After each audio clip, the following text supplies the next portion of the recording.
Hi, I'm Lesley Logan. I'm here at My Pilates Haven, and I'm back with another collaboration with Andrea Maida Pilates.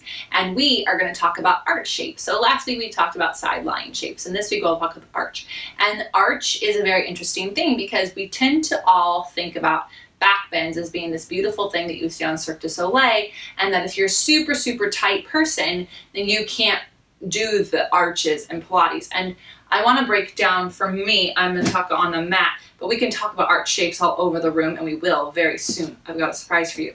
But on the mat, if you notice, in the original order, we do a lot of flexion for a long time, because the truth is that once you are doing arch shapes, typically you are against gravity. So we don't do a lot of arching not against gravity. We do it on the Cadillac a lot. I can think of like rolling in and out on the Cadillac, and can think of a few other ones like monkey on a stick,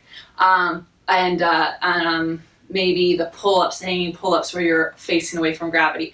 But generally, most arches are happening, most back extensions are really happening when you're facing gravity, and like guts just hang out and the lumbar spine's like, I got this. And so we don't really find the extension where it needs to be, which is in that upper back, upper chest. Like your thoracic spine, even though the vertebrae are really close together, the spine extends, whatever they're called, your erector, the spinous processes, there it is. They are really close together, but they still have enough room. They layer like little rooftop shells.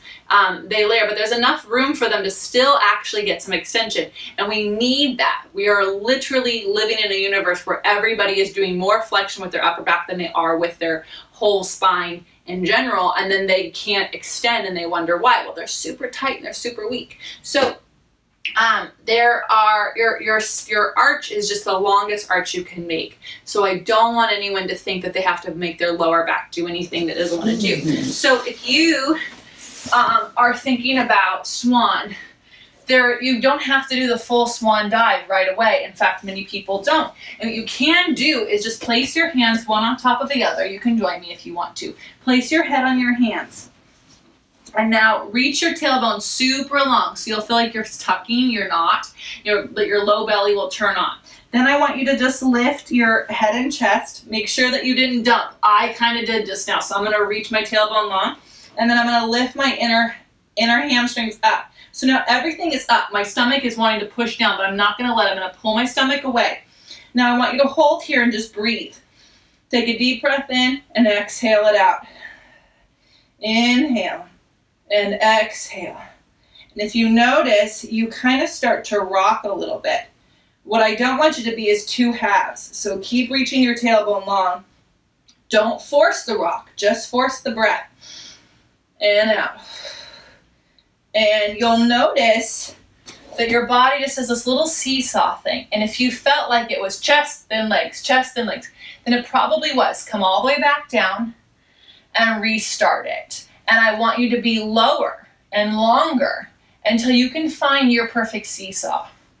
Once you've found that, then you can do a little more swan exercise. So if you have handles, your hands and shoulders will be in line with your handles. But I'll show you what it's like if you don't have them. Your hands are underneath your shoulders.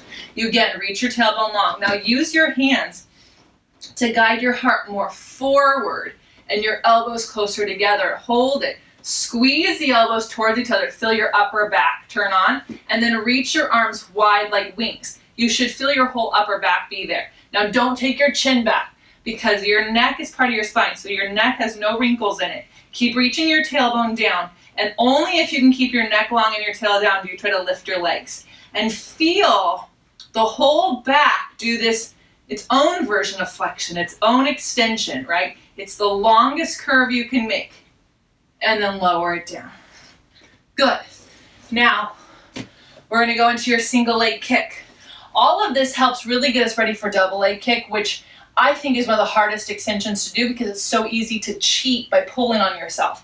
And then swimming, of course, is very difficult, but swimming is just an advanced version of this. So let's prop yourself up and then sink into your shoulders. And then notice where your extension is. It's really in your lower back. And then you're like gripping in your shoulders. So pull your tailbone super long and pull your stomach in, and then pull your heart through your arms. You could probably feel yourself be dragged across the room. Then kick your right heel to your seat, 1, 2, but notice if anything changed in your upper body. Bring it back down, and then kick, kick, and then bring it back down, and kick, kick, and then bring it back down. So notice how my heel's not touching my butt, because it's more important that I keep my whole arch shape strong. It is not about the kicks. They're a distraction to see if I can keep that extension. So do you feel that longness, that length? Then you can do the double leg kick, where you come down, you look to one side, you layer your hands. Now you kick 3 times, and you do not let your body just cheat everything you just taught it. Lift your hands up, and then find that swan, that long, long upper extension. Reach your tailbone long and away, and then lower down. Kick 1, 2, 3. Reach your tailbone long and away. Lift the arms up and find your heart pulling forward, forward, forward, and rest. You can sit back, do a nice long child's pose, maybe do some cat-cows. So you would continue on with your extension and arch shapes in your swimming and in your rocking. But for now, I want you to practice that very baby swan. Really work on getting the extension in the upper back. And then come back and let me know when you're ready for the other 2. I'm Lesley Logan. Thank you so much for watching. Make sure you go and check out Andrea Maida Pilates for her arch shape tutorial. And we'll be back for more next week. And if you want more information on Pilates exercises with me, you can go to onlinepilatesclasses.com. Thank you.